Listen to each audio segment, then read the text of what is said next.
talked about 3 of them really last week.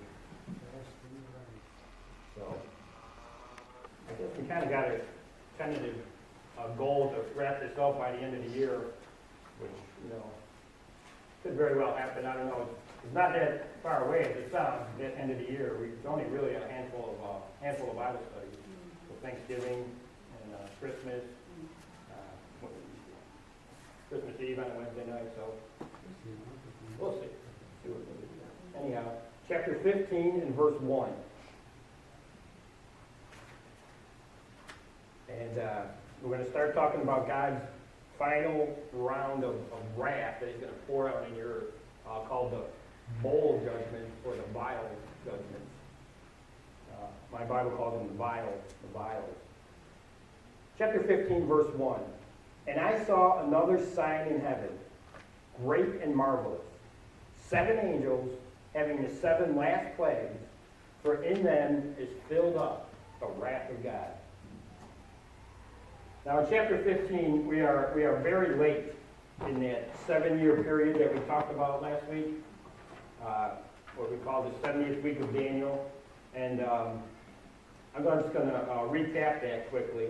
That you have that little timeline, that little handout, and we had that looked at it last week, and you can glance at it again if you want while I'm just kind of explaining it again and recapping it. It's basically just without turning there and reading it all over again, just in my own words. It's a prophecy from the book of Daniel where God told Daniel while he was in Babylon that from a certain point, right there within his lifetime, namely, we said Nehemiah chapter 2, where this commandment was went ahead to that it was okay for the Jewish people to go back to Jerusalem and rebuild their city. From that point, that exactly 490 years remained until Daniel's people, the Jewish people, and his city of Jerusalem would receive the blessings which God had already promised them throughout the Old Testament. And there's a whole list of blessings there in Daniel 9.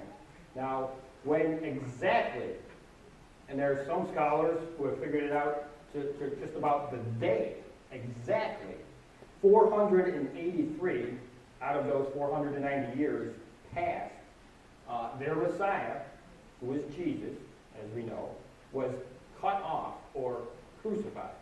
And this is all according to the prophecy that it would happen after 69 out of those 70 weeks.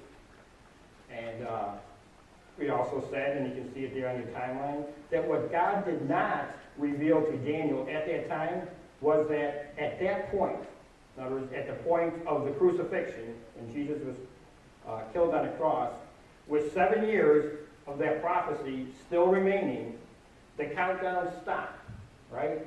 And God started doing something different, not associated at all with this timeline.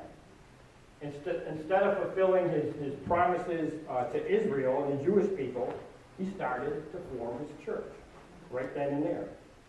He's been adding to his church now for 2,000 years, and he continues to do so today. Meanwhile, and this is just interesting, meanwhile, that final 7-year period, which, by the way, is filled, it's all the contents of the book of Revelation, it's filled with God's wrath and judgment upon this earth, keeps being held back. Keeps being held back while the church continues to march on. 2,000 years so far. That judgment and wrath of God is being held back while God's grace and mercy is flowing from heaven today. That's what the church age is known for. Sometimes it's called the age of grace, God's grace. So instead of judgment, we're getting grace right now. But it should have been judgment if God would have went ahead with, that timeline, that prophecy of Daniel. Think about that parable that Jesus spake to the religious leaders of Israel in Matthew 21. It's in a few of the Gospels, but Jesus said to them, "A man planted a vineyard and let it out to workers. In time, he sent servants to gather some of the fruits from his vineyard." I'm just, paraphrasing it. But the workers, it said, took his servants, beat one, killed one, and stoned another. So these were the Old Testament prophets that God had sent to his people, the Jewish people of Israel. And they did not listen to them. They mistreated them. Some of them they even killed. And they ill-treated them. It says he sent more. They did the same. And then finally, in the parable, Jesus said that the owner of that vineyard said, I know what I'll do now. I will send them my very own son. He says, certainly they'll reverence my son if I send him, right? But it says that when they saw his son, they caught him and cast him out of the vineyard and killed him. And of course, that is talking about Jesus himself when they killed him. So then Jesus asked the religious leaders who he was speaking to, what then will the Lord of the vineyard, when he comes, what will he do to those workers, to those men? And remember what they answered him? He said, he will miserably destroy those wicked men. So when Jesus was crucified, I'm just saying that when Jesus was crucified, when the Jews actually crucified their Messiah Jesus, their long-awaited Messiah finally came, they took him, they ill-treated him, they killed him. They were deserving of God's wrath, right?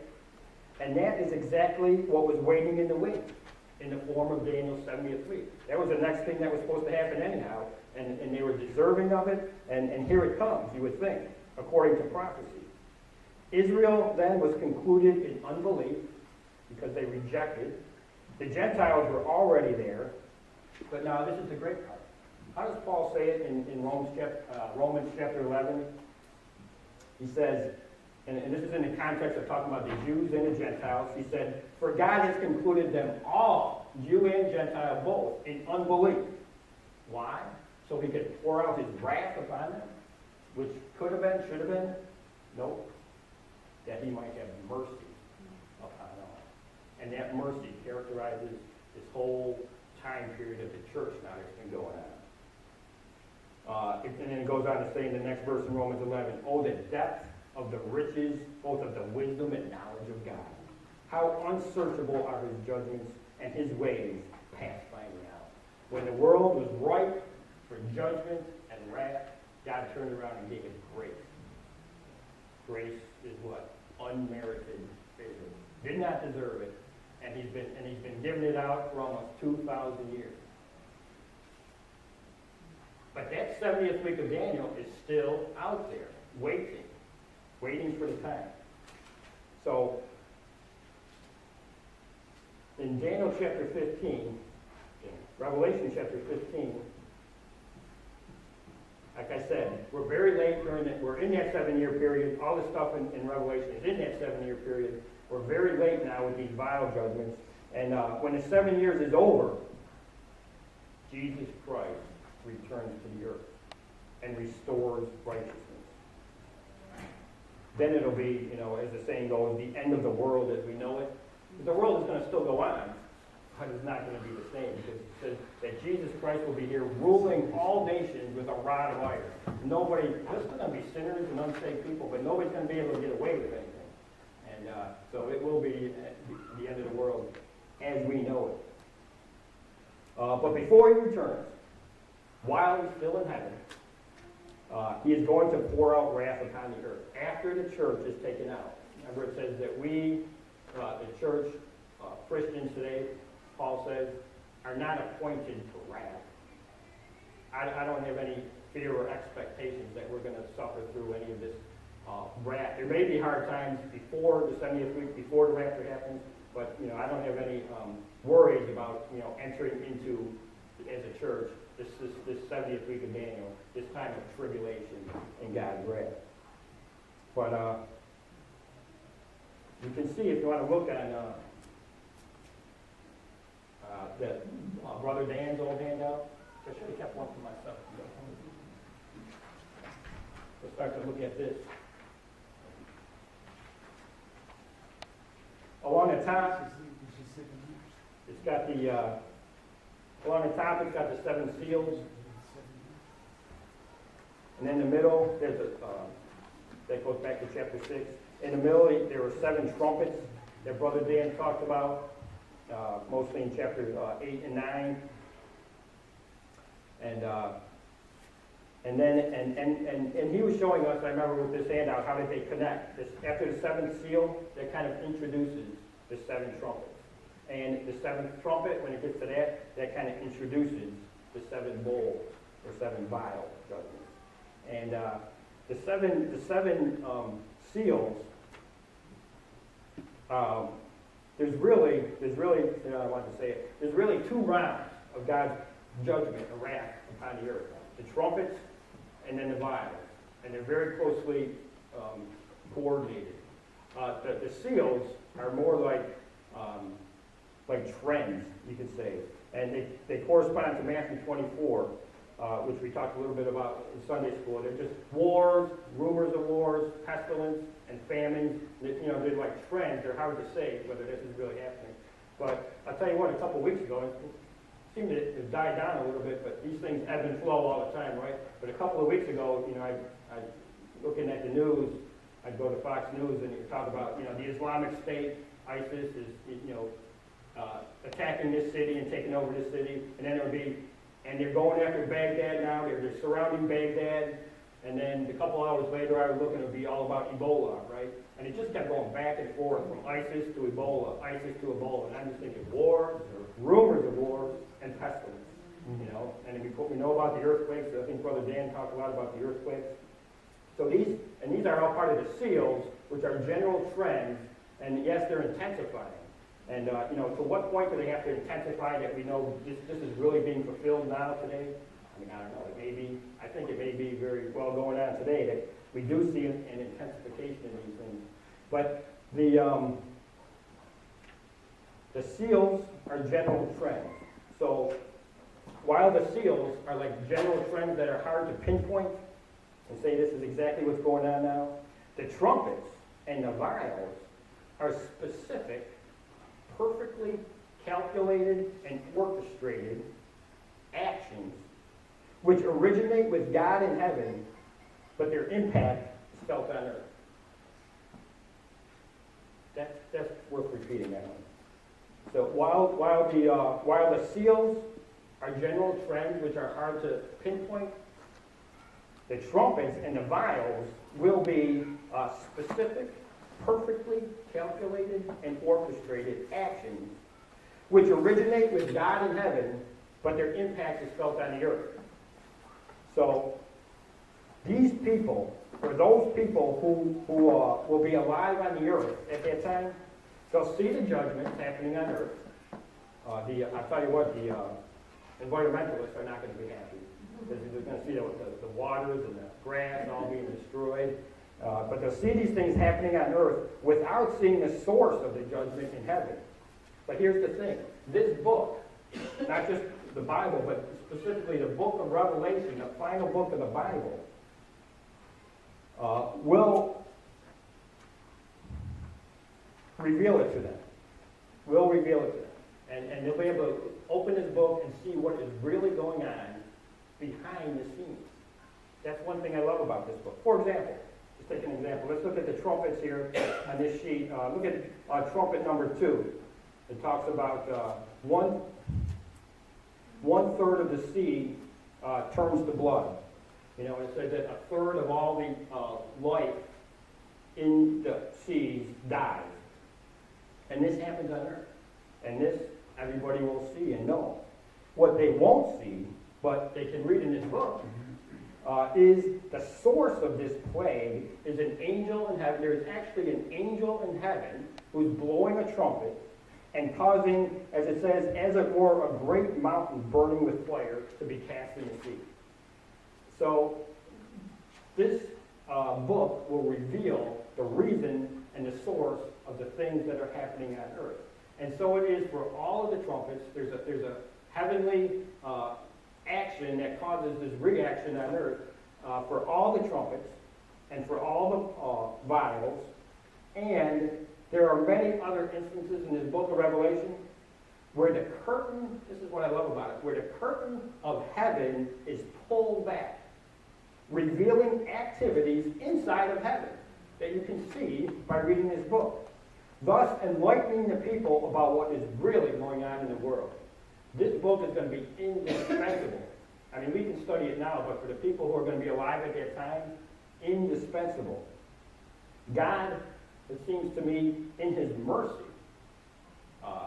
for those people at that time, wrote this book to expose the global deceptions of Satan that be going on. I mean, they're going to be such deceptions. For example, in chapter 13, Brother Dan covered it, says the false prophet is going to be doing false miracles, deceiving people, actually making fire come down from heaven on the earth for everybody to see. A satanic miracle and a deception to fool the people. Now, I mean, this is really going to happen.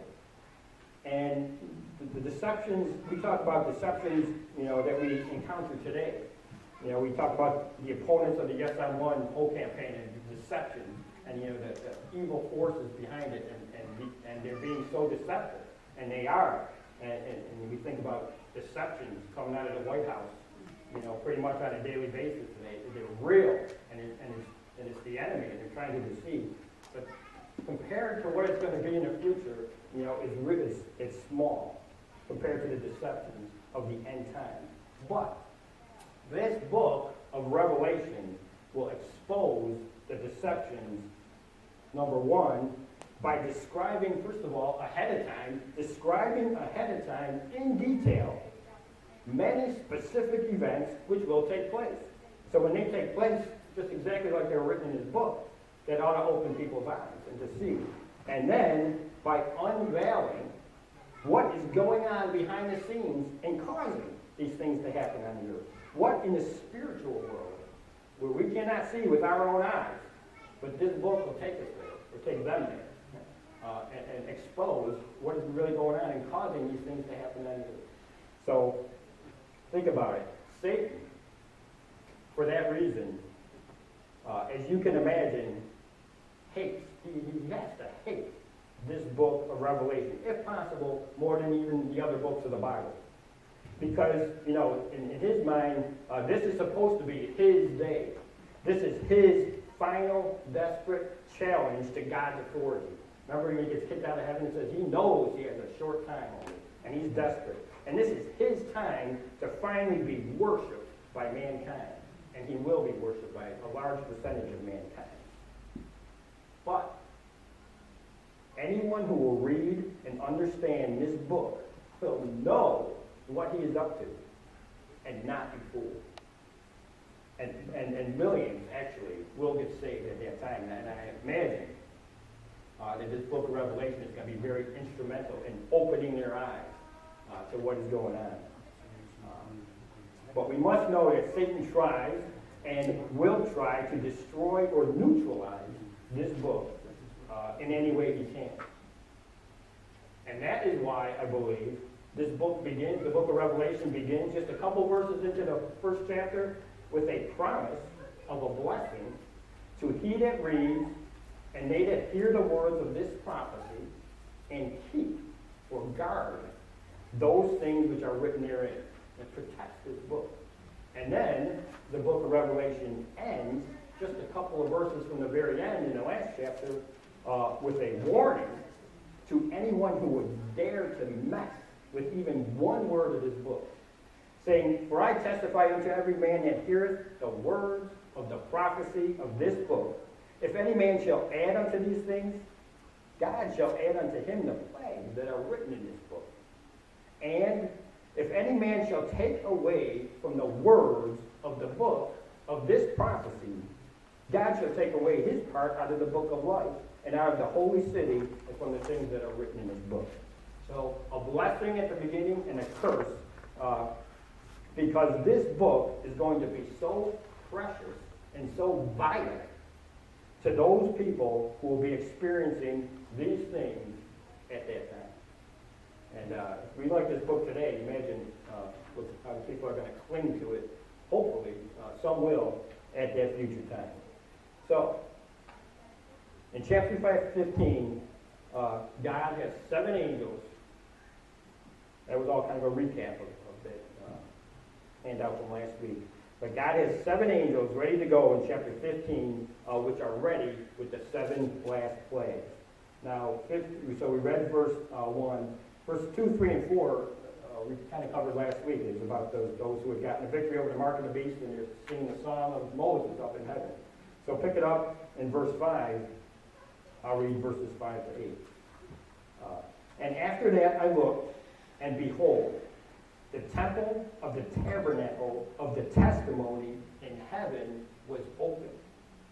And the 7 angels came out of the temple, having the 7 plagues, clothed in pure and white linen, having their breasts girded with golden girdles.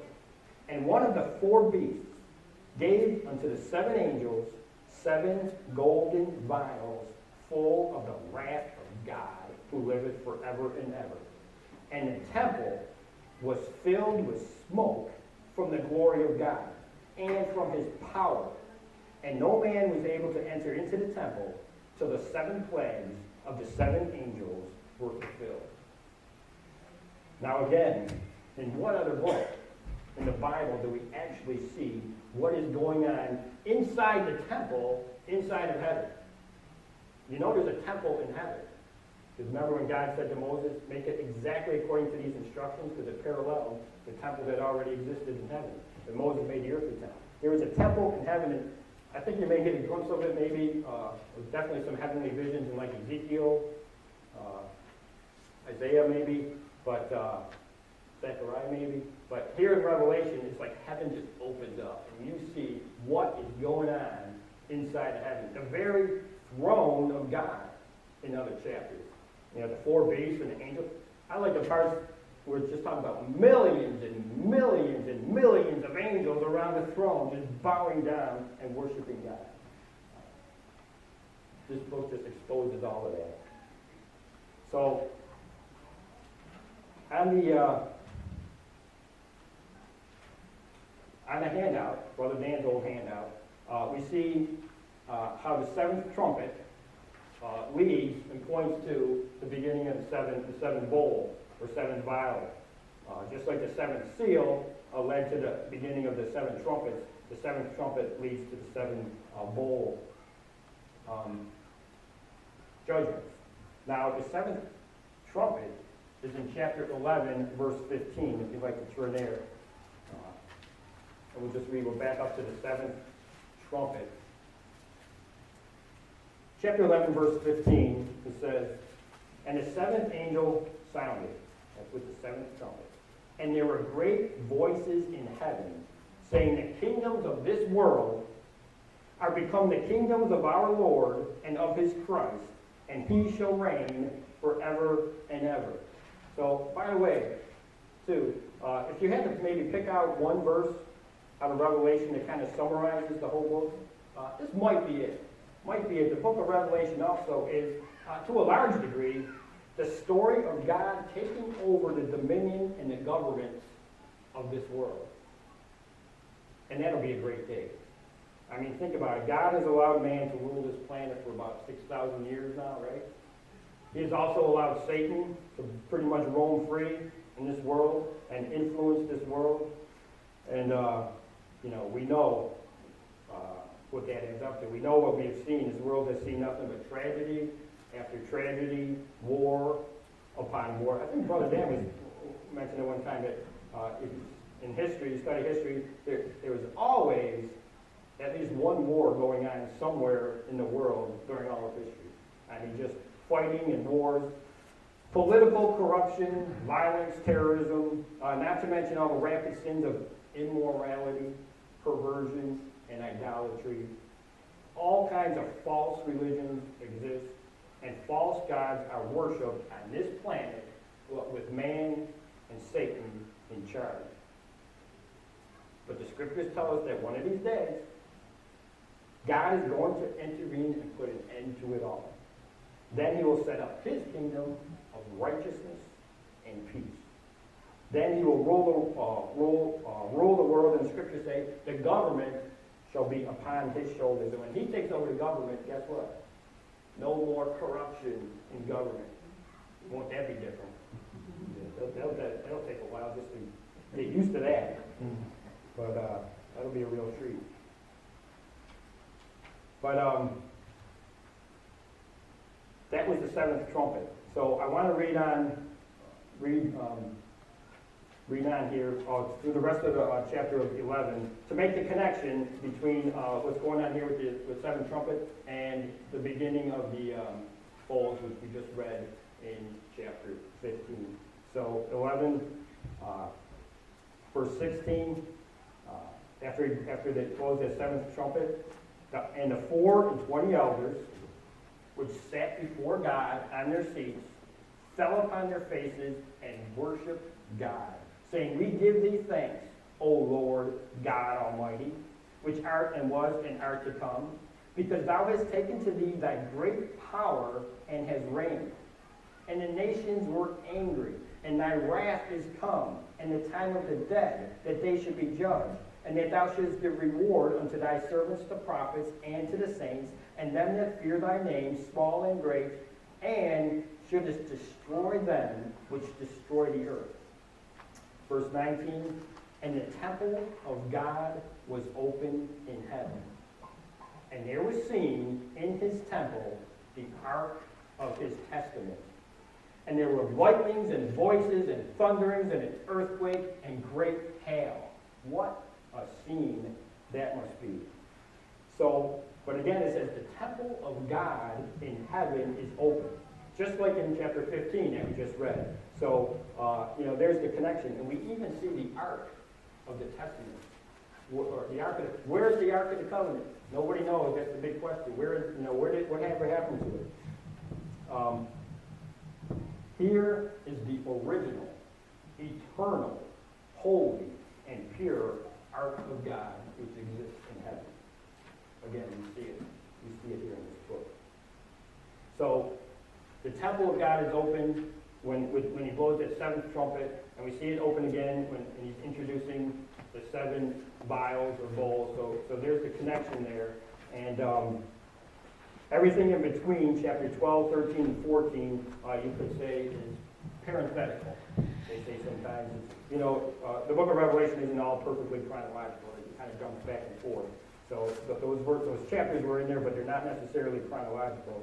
And the end of chapter 11 connects with 15, just as the 7th trumpet connects with the 7 vials and Brother Dan's handout. So let's go to chapter 16 then and read about the final wave of God's wrath upon the earth at this very late hour. In other words, the bowl or the vial judgment.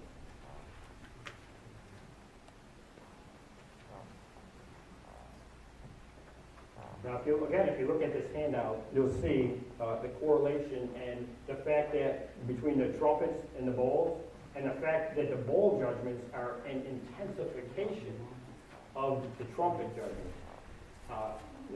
Trumpet 2 and vial 2 go together. Trumpet 3 and bowl 3 go together. But every time the bowl judgment is like an intensification of the original. So that's why I said it's perfectly orchestrated and planned out by God. And of course, there's a reason for that.